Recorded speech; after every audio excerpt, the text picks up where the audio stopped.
میری شروع سے ہی ایسی طبیعت تھی کہ بغیر لوگوں سے ملے جلے رہ نہیں سکتی تھی۔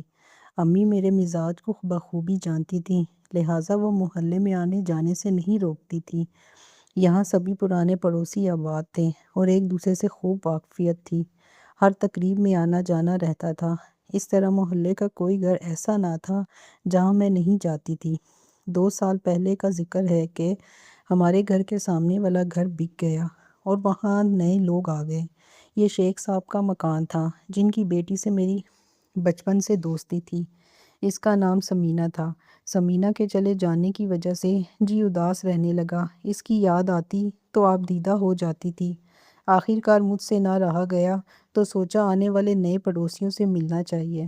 اس گھر میں نے اپنی ہم عمر ایک لڑکی کو بھی دیکھ لیا تھا۔ اس سے ملنے کا اشتیاق ہوا تو امی سے کہا، جب سے سمینہ گئی ہے جی اداس رہنے لگا ہے۔ امی جان سامنے والے گھر میں چلیے، وہاں ایک لڑکی میرے برابر کی ہے، اس سے دوستی ہو جائے گی تو میرا دل بہل جائے گا۔ بیٹی، آج میں نے بریانی بنائی ہے، تم ایسا کرو کہ ایک بڑی تشتری بھر کے ان کے گھر لے جاؤ اور میری طرف سے خاتون خانہ سے کہو کہ امی نے بھجوائی ہے۔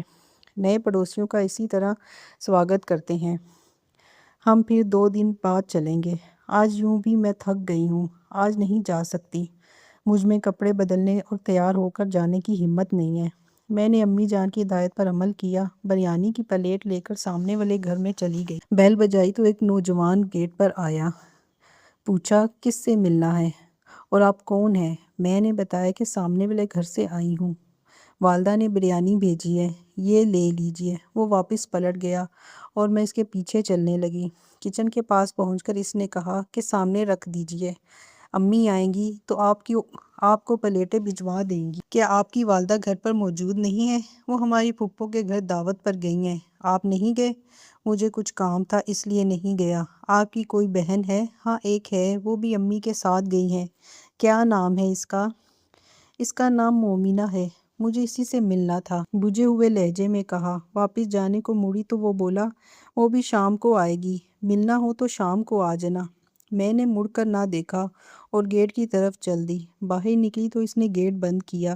میں نے مڑ کر دیکھا، وہ گیٹ کے اوپر سے جھانک کر مجھے جاتے ہوئے دیکھ رہا تھا۔ 2 چمکدار آنکھیں میرا پیچھا کرتی دکھائی دے رہی تھیں۔ اس روز میں دوبارہ نہیں گئی، البتہ اگلے دن شام کو ان کے گھر پہنچ گئی۔ کیا دیکھتی ہوں کہ آج بھی ان کے گھر میں کوئی نہیں ہے، صرف وہی بیٹھا ہوا ہے۔ میں جھجک گئی کیونکہ کل تو ہاتھ میں بریانی کی پلیٹ تھی، ایک جواز تھا گھر کے اندر جانے کا، مگر آج ایسا کچھ نہ تھا۔